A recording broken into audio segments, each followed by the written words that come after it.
for the next hour, I'll be reading from the May 28th, Thursday, May 28th issue of the Wall Street Journal on the Niagara Frontier Radio Reading Service. Starting on the front page, new car sales slump deepens. Vehicles sold this year expected to be 1 million fewer than before the pandemic, by Sharon Terlip. The U.S. auto industry faces sobering new math. Some 1 million prospective buyers have defected from the new car market since the start of the decade, and they aren't expected back anytime soon. Until recently, auto executives, analysts, and economists believed U.S. new car sales were on a steady climb back to volumes last seen before the pandemic shuttered factories and scrambled supply chains. This is no longer the case. General Motors, Ford Motor, Toyota, and other automakers have said they are planning for the sales of new cars to shrink or stagnate this year after consumers, stung by persistent inflation, rising fuel prices, and high interest rates, consumers are balking at prices that have risen to around $50,000 on average. People in the U.S. were buying around 17 million cars and trucks a year before 2020. Industry analysts don't expect the market to return to that level until the end of the decade or later. They now forecast total annual sales of around 16 million vehicles instead of 17 million vehicles or fewer this year, and that outlook has grown dimmer as the conflict in Iran keeps gas prices high. This is a real threat to the whole industry, said Eric Severinsen, Volvo's global sales chief, noting the same dynamics are roiling the European market. And I'll cut that article there. If you would like to hear the rest of it, please call Niagara Frontier Radio Reading Service, and staff will read it to you. The number at Niagara Frontier Radio Reading Service is 716-821-5555.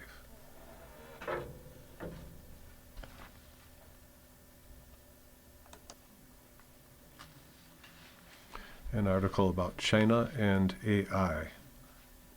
China tells bosses not to cut jobs due to AI, by Hannah Miao and Raphaele Huan from Beijing. Last summer, Chinese Vice Premier He Lifeng asked the country's biggest employers, tech companies, banks, car makers, and others, how AI could affect their workforces. Some companies said AI could create new jobs over the next several years, but that full implementation of the new technology could also wipe out 30% or more of their existing roles, people familiar with the situation said. He seemed shaken by the feedback, one of the people said. Then, late last year, the Chinese government warned employers, particularly tech companies with younger workforces, not to cut jobs as they embrace AI, the people said. Spokespeople for China's government did not reply to requests for comment.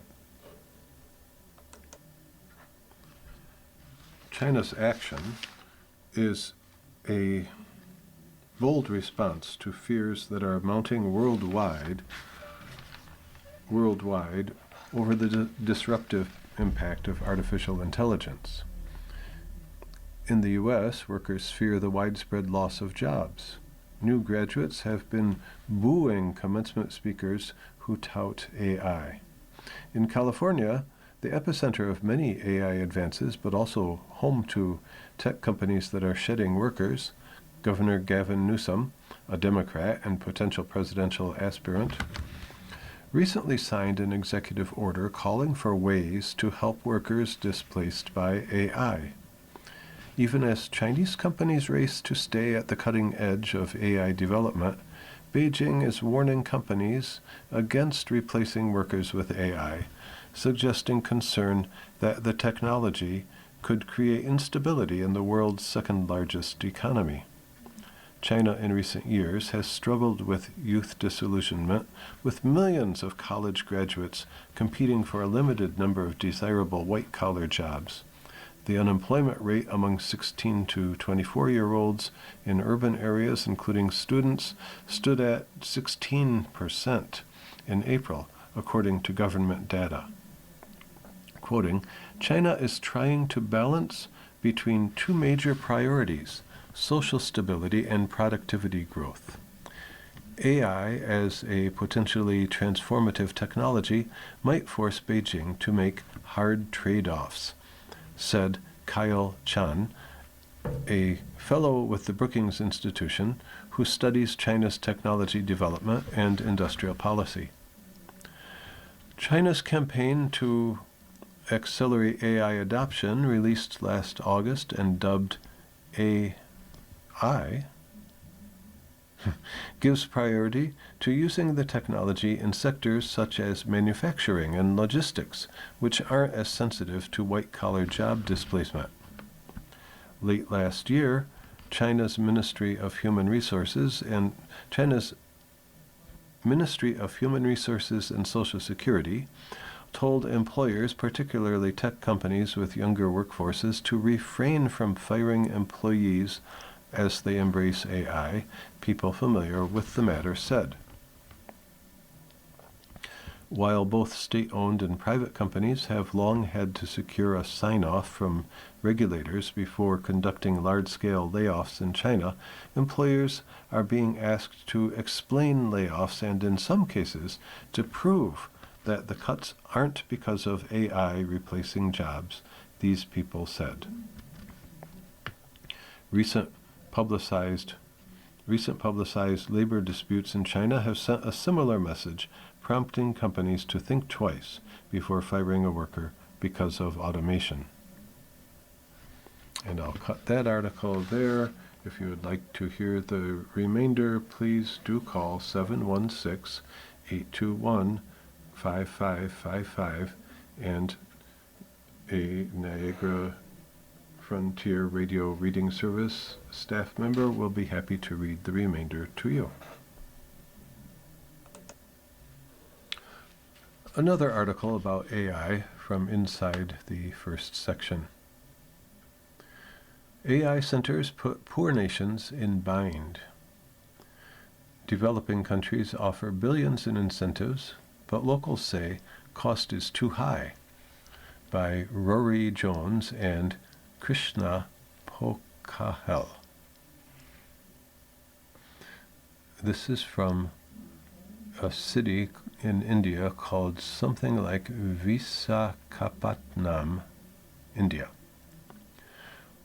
When Google arrived last year in this sleepy coastal Indian city, the government rolled out the welcome mat, offering billions of dollars of incentives for the U.S. company to build data centers for artificial intelligence.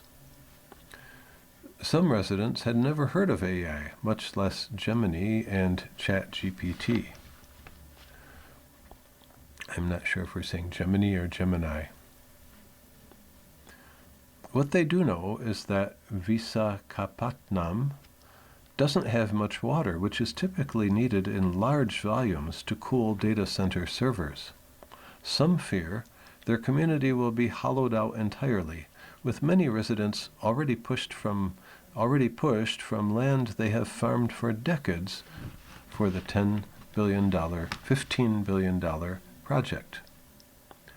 How can we be happy about Google coming, said 42-year-old Pila Kondamma, who is giving up farming, although she concedes she is getting about $83,000 in compensation from the government.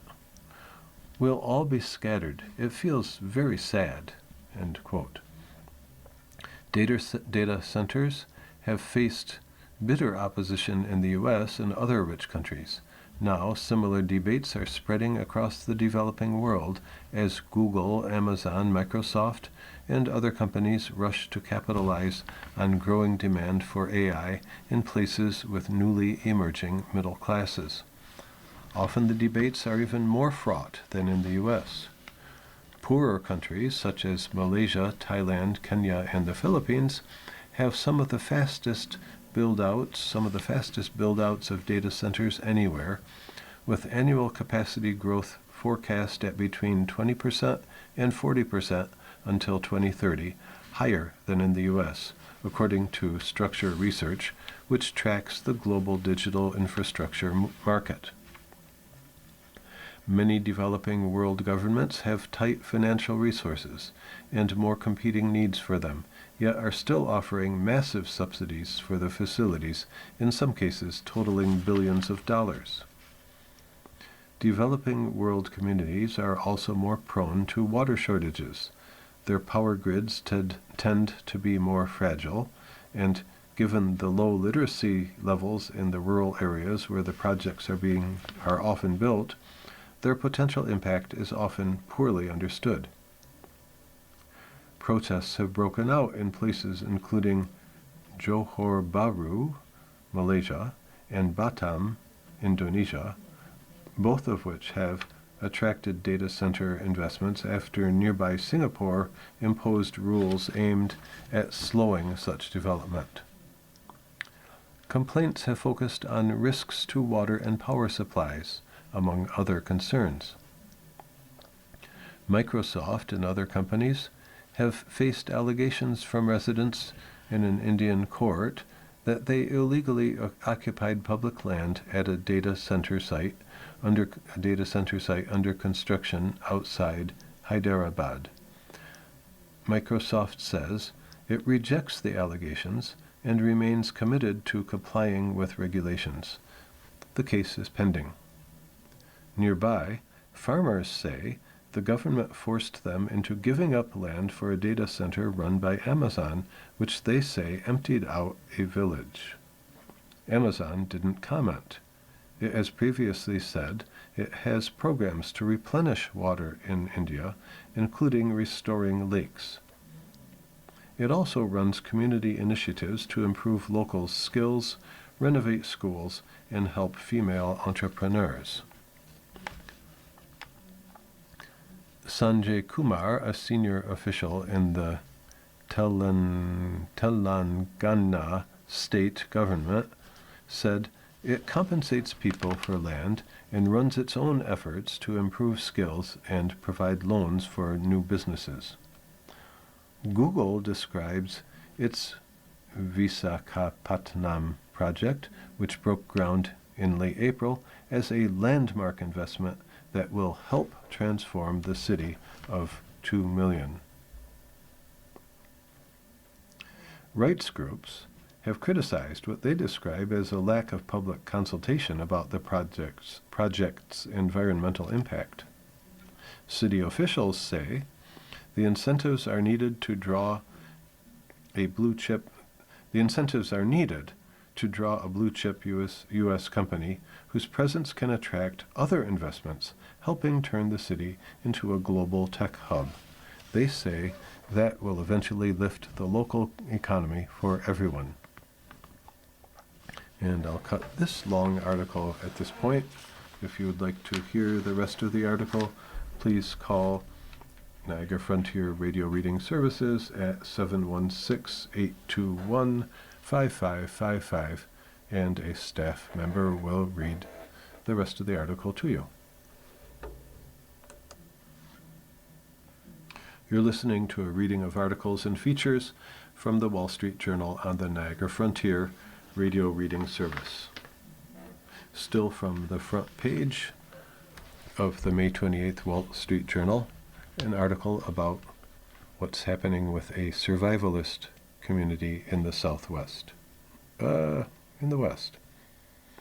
Survivalist community is tearing itself apart, by Joe Barrett, from a town called Igloo, South Dakota. Row upon row of concrete bunkers with steel blast doors peek up from the rolling grasslands, like hobbit holes for the apocalypse. There are 575 of them, clustered on a former munitions depot billed as the largest survival community on Earth. The pitch: ride out nuclear war, the next pandemic, or societal collapse in relative comfort. Yet for many residents, the dream has soured. The threat hasn't come from Armageddon, but from friction that resembles a suburban homeowners association battle.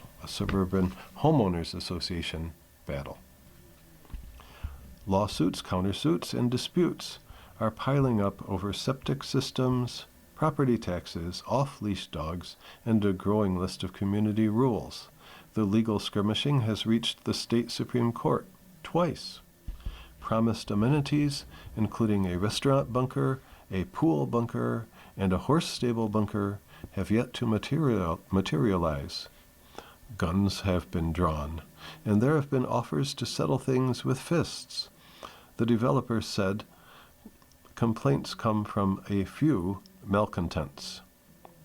Quoting, "You get that many people with the same mentality in a small place like that, eventually they're going to cross over each other's lines and you're going to have a conflict," said Larry Harter, a retired locomotive engineer in nearby Edgemont.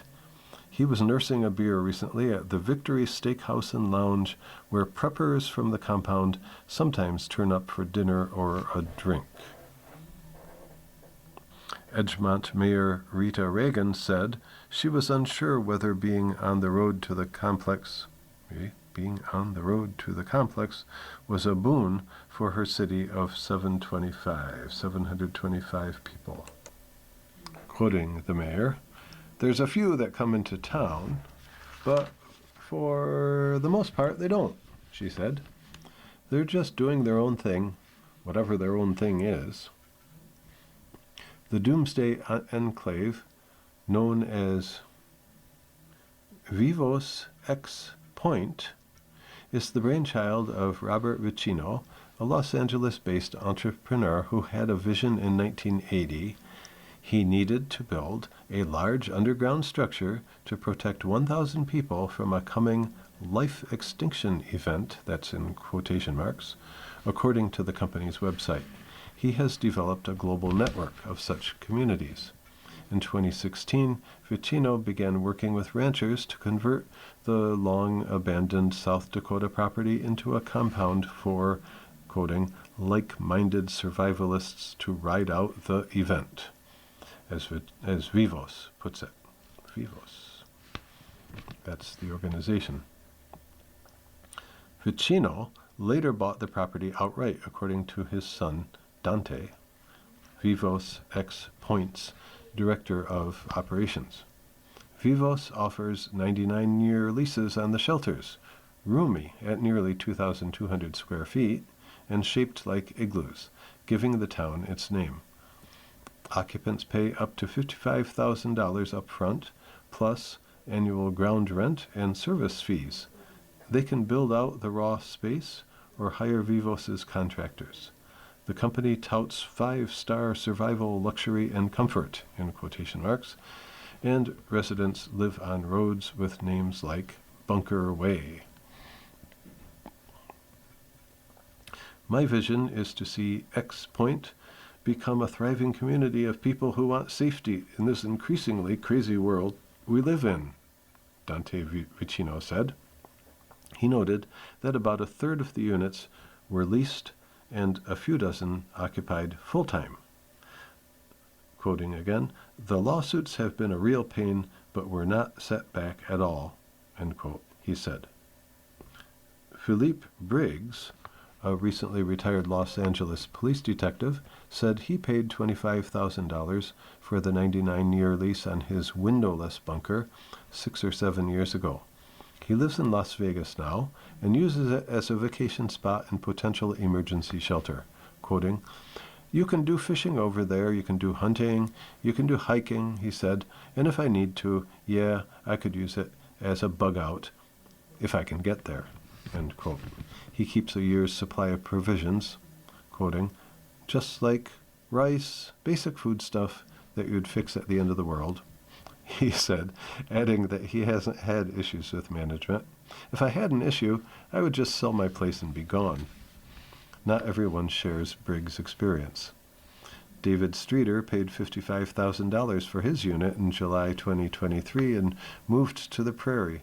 His wife, daughter, and her 4 children eventually all joined him. He soon discovered his septic system didn't work. When he inquired about filing a complaint, a Vivos employee warned him off, Streeter testified in court. The company would likely try to evict him, as it had done to others, he said the employee told him. Upon eviction, he would lose his lease payment and potentially the value of any improvements he had made, according to terms of the lease. Vivos has said that no such tactic exists. So I'll cut this article off at this point, and if you'd like to hear the remainder, please do call Niagara Frontier Radio Reading Service at 716-821-5555, and a staff member will read the remainder of the article to you. Still from the front page of the May 28th Wall Street Journal, America's back office is disappearing. Phoenix built an empire of cubicle jobs. AI is coming to tear it down. By Conrad Putzier, I guess. Phoenix. All around this desert city's sprawling metro area, low-rise office parks with tinted windows and vast parking lots stretch to the horizon. This is America's back office. Abundant land and cheap labor made Phoenix a premier place for companies to stash lower-paid office workers who don't need to be physically close to clients or headquarters.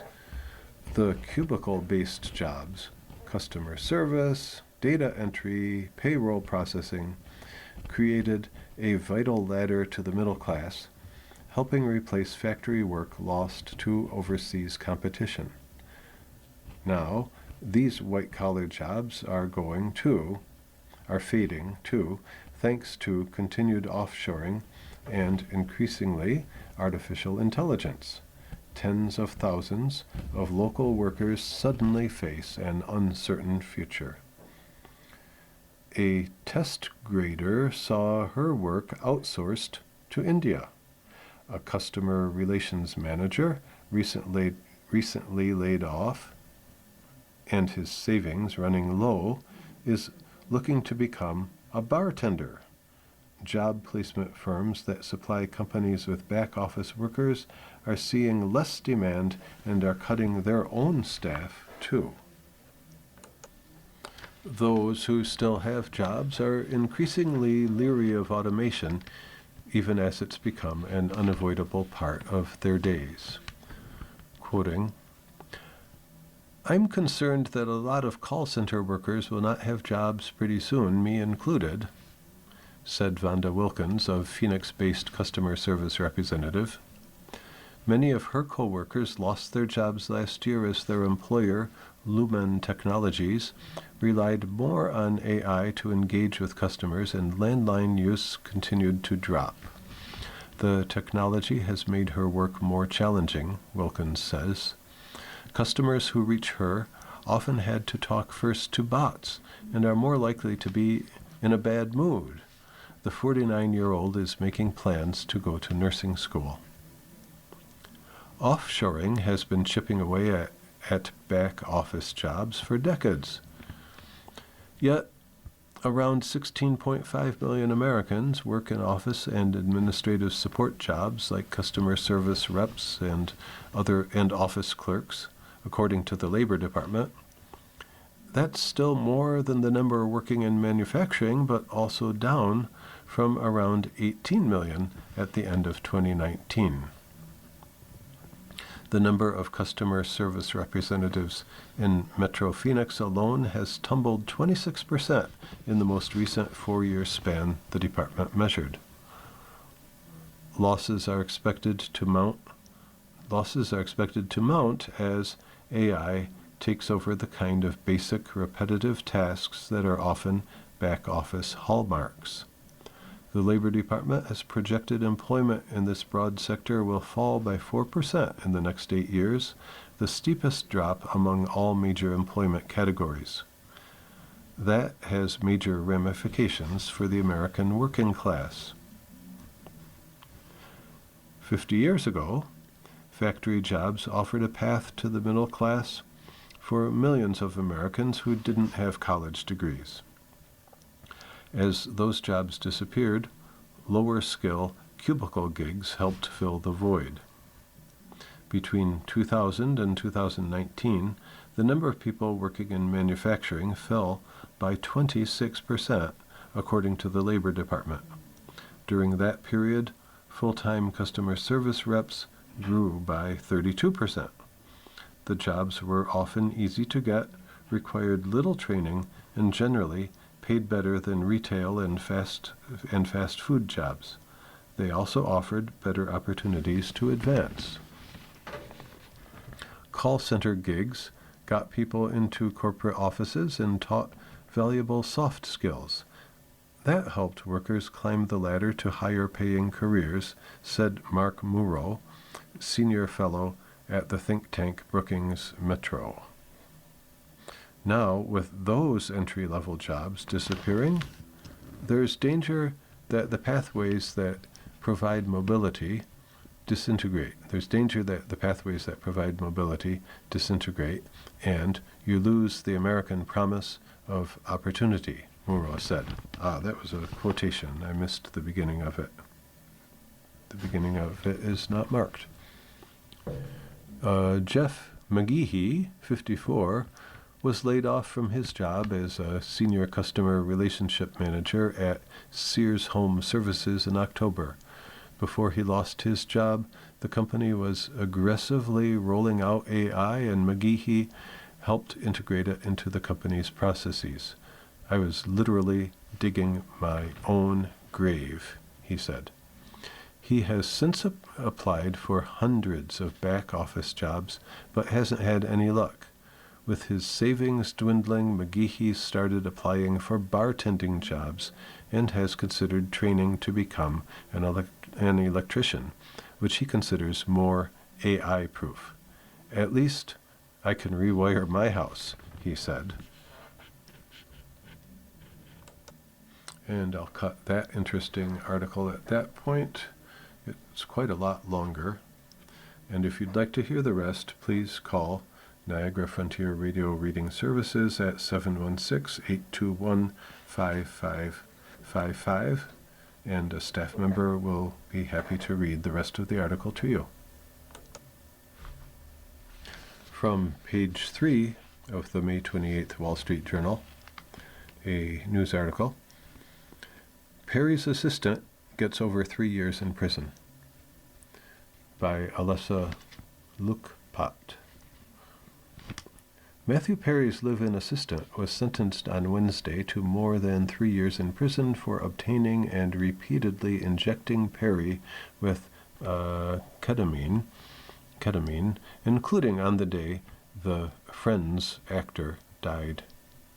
Kenneth Iwamasa, 63 years old, was the last of 5 people to be sentenced in connection with Perry's death in 2023 from a ketamine overdose. Iwamasa pleaded guilty in California federal court a year later to a count of conspiracy to distribute ketamine causing death, prosecutors said.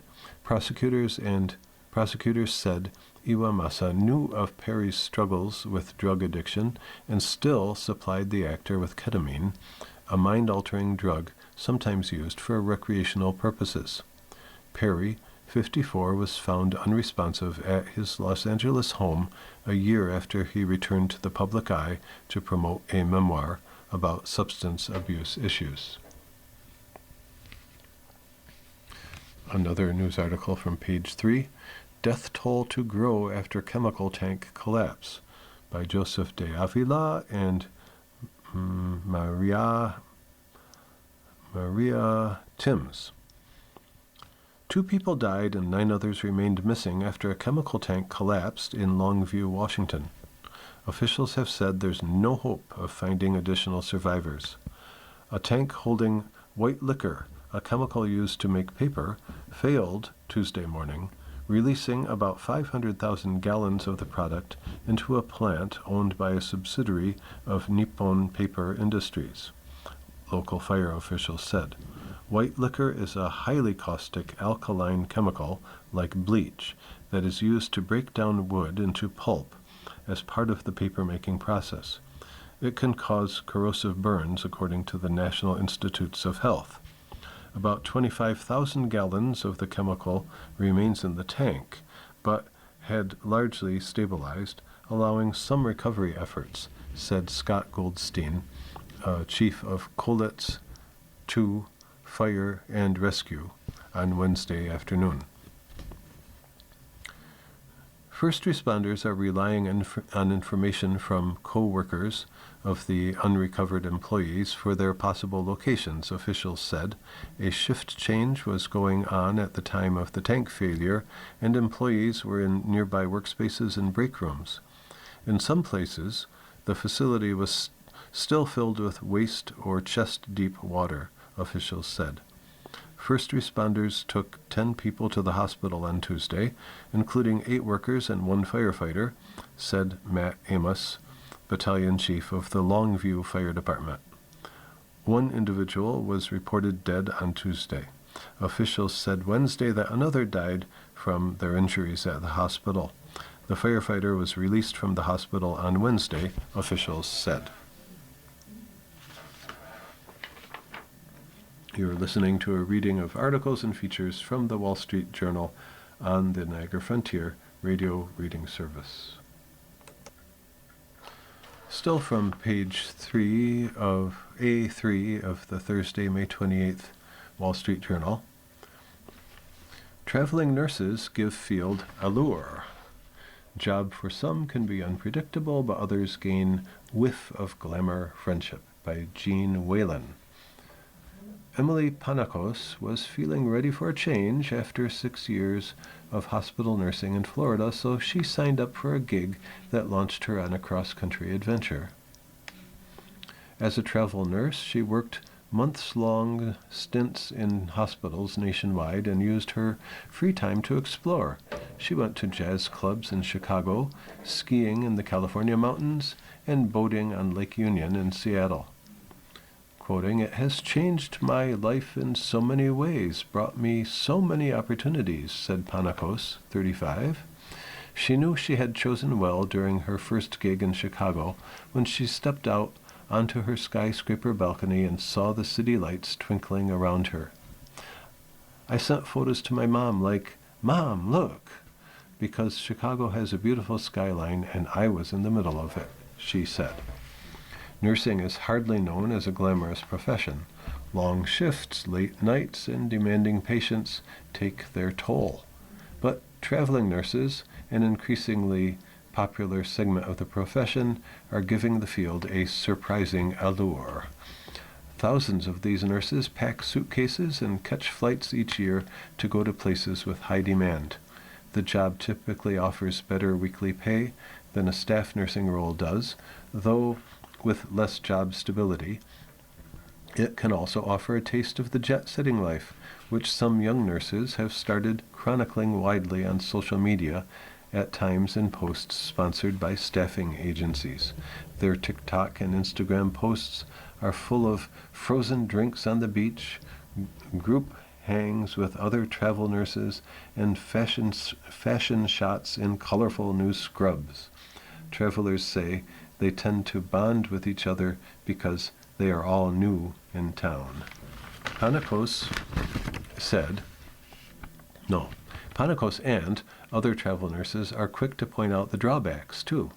They're often scrambling to pin down their next contract. They don't get paid between gigs and can, surprisingly, face difficulty maintaining health care benefits. Navigating each new hospital's practices, personalities, and computer systems can be challenging, and sometimes life is lonesome on the road. Healthcare workers, including nurses, are in such high demand that healthcare is now the largest source of job creation in the U.S. Travel nursing has been around for decades, but exploded during the pandemic when hospitals were desperate for staff. Hospitals have continued to hire travel nurses to fill in for employees taking leave or to help cope with high demand, such as during flu season or when births spike in August, said Rose Fulton, Vice President of Recruitment at the staffing agency TNAA/Total Med. During the pandemic, hospital orders for travel nurses from her agency soared to a daily average of 25,000, she said. They have now fallen back to 8,000, which is still higher than before the pandemic. And I'll cut that one there. If you'd like to hear the remainder of this long article, please call 716-821-5555, and a staff member here at Niagara Frontier Radio Reading Service will read the rest of the article to you. Here's an opinion piece from the May 28th issue of the Wall Street Journal. Just a minute, please.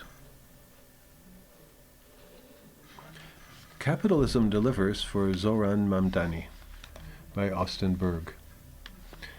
At his inauguration as New York mayor, Zoran Mamdani championed, quoting, "the warmth of collectivism." His inaugural city budget relies on the miraculous bounty of capitalism. The mayor is taking a victory lap, claiming to have closed a $12 billion budget deficit without cutting essential city services. The official video touting his success has generated 6.9 million views on Instagram and 5.4 million views on TikTok, leaning into a sewer socialism narrative that far-left municipal leaders can transcend mere rhetoric and deliver on good government basics. But there is a secret behind Mr. Mamdani's budget magic. The mayor's viral budget video highlights 3 keys to closing the gap. The first is more support from the state, including an additional $1.2 billion for child care assistance. The second is finding $1.77 billion in savings from efficiencies. The third is taxing the rich, citing state authorization of a new pied-à-terre tax on second homes, generating $500 million.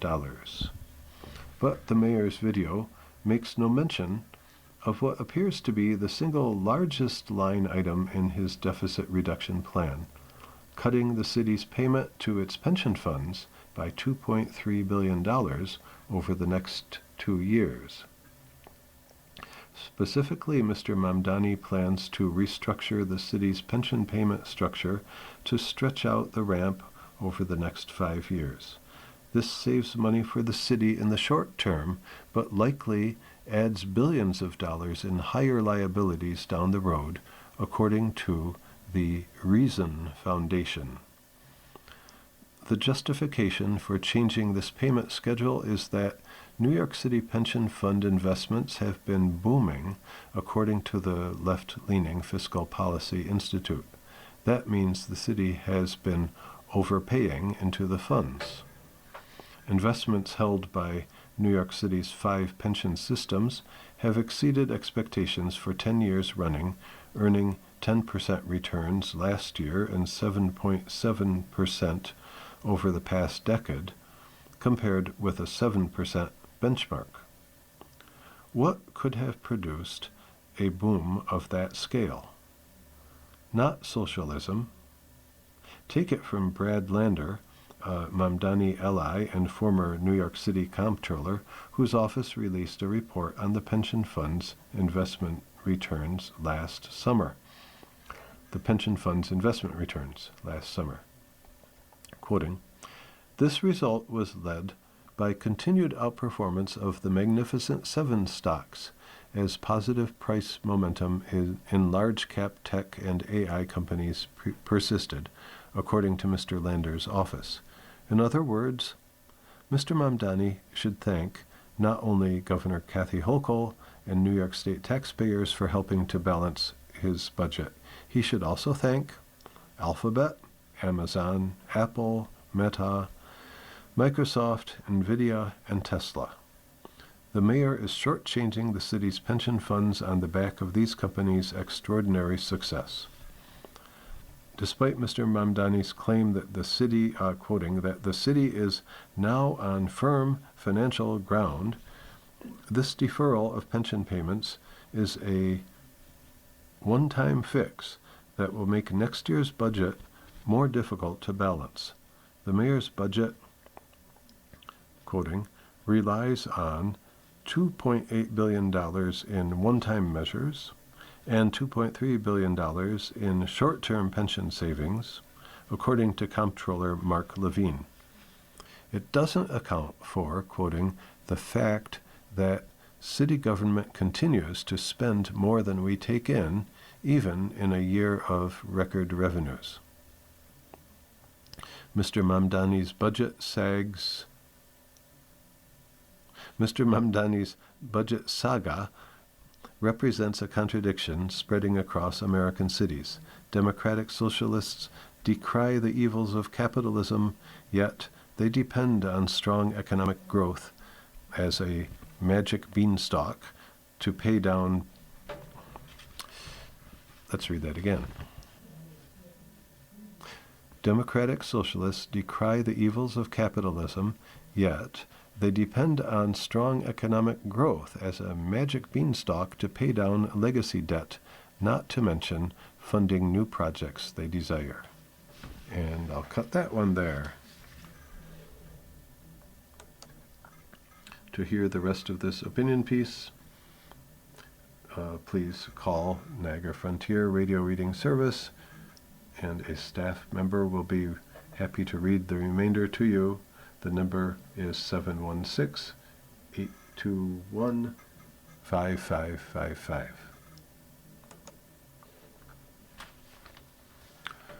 From page A7 of the Thursday, May 28th Wall Street Journal, the World News page.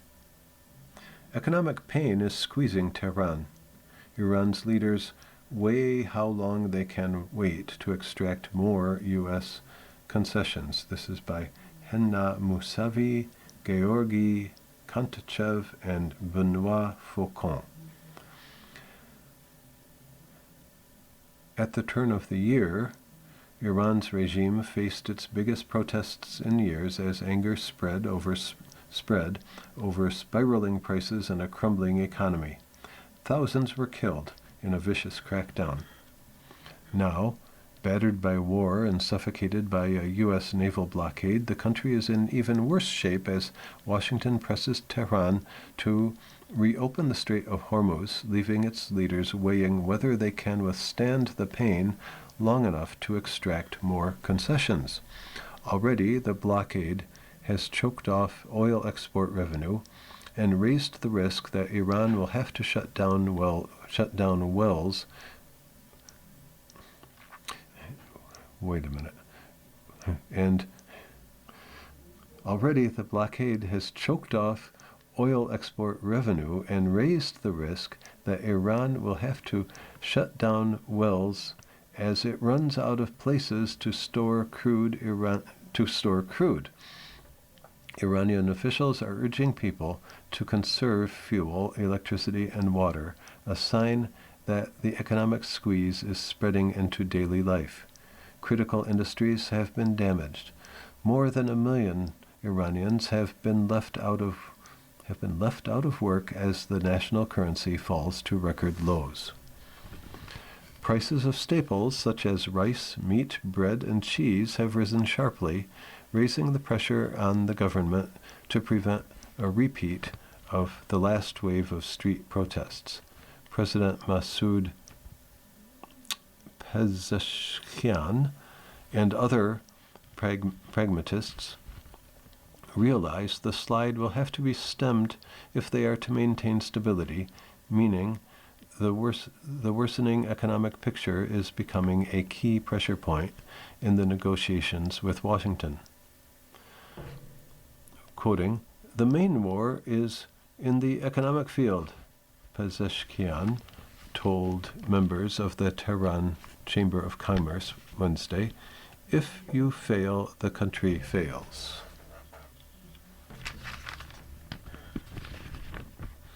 If the conflict continues, Iran will move into a more negative economic trajectory that will be very difficult to recover from, said Esfandiar Batmangeldish, chief executive of the economics-focused think tank the Bourse and Bazaar Foundation.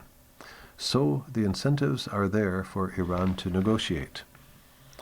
The Trump administration's initial goal is to secure a reopening of the Strait of Hormuz and free up the flow of oil and gas to the world economy in exchange for easing or ending the American blockade on Iran's ports. This would give negotiators more time to reach a final agreement that would tackle thornier issues surrounding sanctions relief and Iran's nuclear program. Iran's hardline rulers aren't willing to concede much. They are eager to deter future attacks and loath to let the U.S. and Israel come out of the war thinking they won. But the government is also eager to secure financial relief after the U.S. blockade deepened the economic crisis, according to Iranian and Arab officials. One Iranian official said the economy had held up earlier in the war as oil exports and imports of basic goods continued. That changed, the official said, after Washington began stopping vessels from entering and leaving Iranian terminals. Iran can't afford for the war to continue indefinitely, the official said. Nationalism can only work for so long, he said, referring to Iranians' reasons to support the regime's war effort. The economic squeeze is reshaping daily life. A 38-year-old artist in Tehran who lost her job because of a months-long internet blackout described the burden of inflation and its even more acute effects now that her finances have weakened. A gradual easing of internet restrictions hasn't improved matters. The woman said the price of essentials has surged, with sudden and unpredictable increases making daily life increasingly precarious. In March, she bought roughly a pound of Ligvan cheese, a popular staple in many Iranian households, for around 450,000 tomans, equivalent to $3.40. So roughly a pound of cheese for $3.40. Now, she says, the same amount costs 800,000 tomans. A toman is an equivalent unit of currency, is an everyday unit of currency equivalent to 10 rials. So it more than doubled. Everyone's concern is how much they'll have to pay tomorrow for the things they bought today, she said. Analysts said the pressure will grow the longer the blockade lasts. Researchers at Capital Economics estimate that Iran's accessible foreign currency reserves cover no more than 3 months of pre-war imports. That leaves Tehran with few good options if oil revenue remains cut off, raising the risk of renewed unrest after pre-war protests over inflation and the currency rocked the country. The regime will have to weigh up the cost of enduring economic pain to achieve its military and geopolitical objectives versus the threat that prolonged economic weakness fuels renewed unrest, Capital Economics wrote in a recent note to clients. End of article.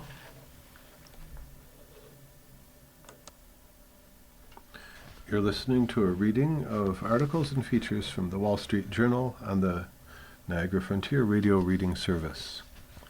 Now from the Business and Finance section of the May 28th Wall Street Journal. Nuclear power firm Nucleo to go public. Deal values developer at about $2.4 billion. firm aims to serve AI's power needs, by Jennifer Hiller. Nuclear power developer Nucleo said Wednesday it plans to go public through a merger with a blank check company in a deal valuing it at about $2.4 billion. The Paris company, which operates in 7 countries, including the U.S., says the Special Purpose Acquisition, or SPAC, merger would support its entry into the American power market and fund existing projects in Europe. Nucleo would be the latest in a series of nuclear power developers to go public as the once stagnant industry benefits from a surge in public popularity and a rise in electricity demand. Tech companies are on the hunt for new power supplies for artificial intelligence and see nuclear power as a potential solution. Nucleo, which by the way is spelled N-E-W-C-L-E-O, Nucleo has agreed to merge with New York-based SPAC, Special Purpose Acquisition, SPAC Newhold Investment Corp. 3, in a deal that is expected to close in the second half of the year. The merged company will trade on the NASDAQ under the ticker NWCL. Nucleo has raised more than $780 million since its founding in 2021. The companies expect gross proceeds of more than $420 million, funded by a combination of cash in Newhold's trust account and an anchored private investment in public equity. That funding could carry the company through 2028 or 2029, said Nucleo chief executive and founder Stefano Buono, even if it accelerates licensing and construction in the U.S. Nucleo has more than 900 employees.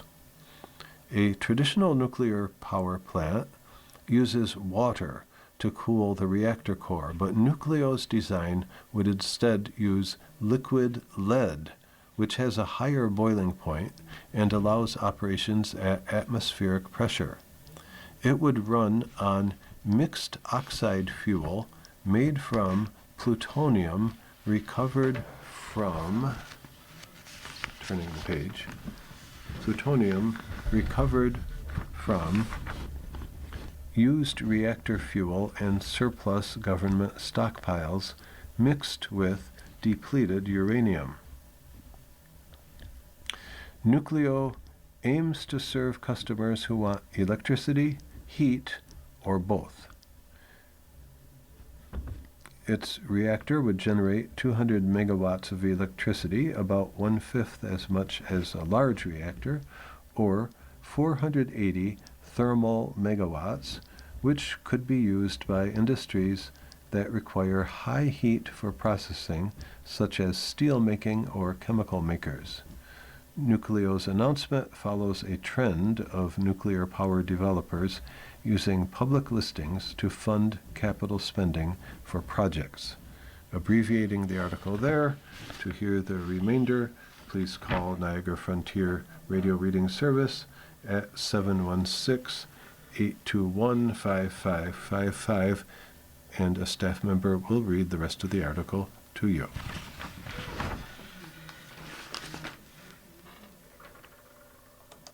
Still in the business and finance section, Tesla records big month for car sales in Europe.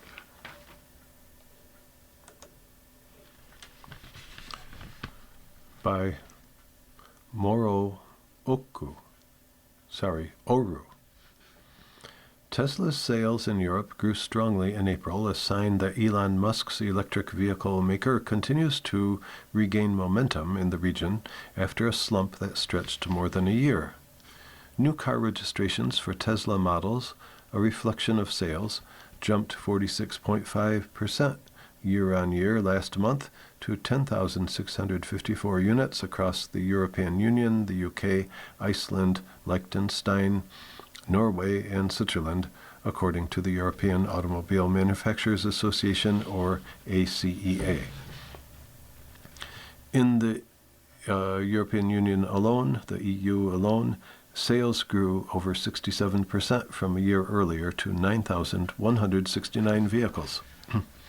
The figures show that Tesla's sales in the region are bouncing back and building momentum, with April marking the third consecutive month of growth after an improvement of over 84% in March and nearly 12% in February, the first month of higher new car registrations for the group since December 2024. Tesla had a challenging 2025. The company faced customer backlash due to Musk's involvement with the Trump administration as he oversaw the Department of Government Efficiency, plus intense competition from Chinese auto giant BYD that gained market share in Europe. BYD sales in the region have surged every month since ACEA began including the company in its data last summer, more than doubling last month to 27,008 units. Meanwhile, China's Leap Motor, spelled L-E-A-P motor, logged a more than five-fold increase in European sales to 8,745 vehicles. Tesla is continuing to invest in the continent. Earlier this month, the company said it would pour $250 million into its Berlin-Brandenburg plant in Germany to hire more workers and increase production as the company aims for 1 million cars built on site. The group recently hit 750,000.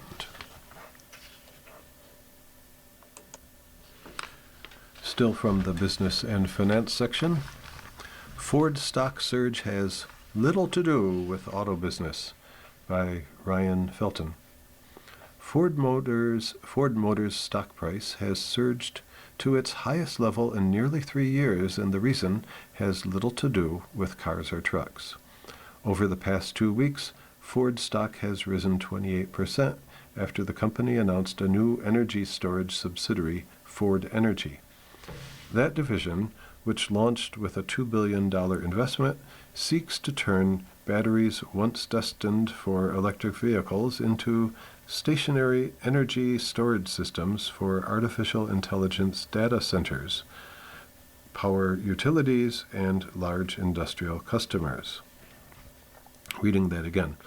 That division, the Ford Energy division, which launched with a $2 billion investment, seeks to turn batteries once destined for electric vehicles into stationary energy storage systems for artificial intelligence data centers, power utilities, and large industrial customers. The move puts Ford in competition with other major battery-making companies such as Tesla and LG Energy Solution. For Ford's most bullish investors, the division represents an opportunity to capitalize on the AI boom and soaring energy demands in the U.S., right as the auto industry slogs through an EV downturn and suddenly has far less use for batteries than it once expected. Quoting, "There's been increased attention on their ability to utilize some of the energy capabilities that they have," end quote, said Citi auto analyst Michael Ward.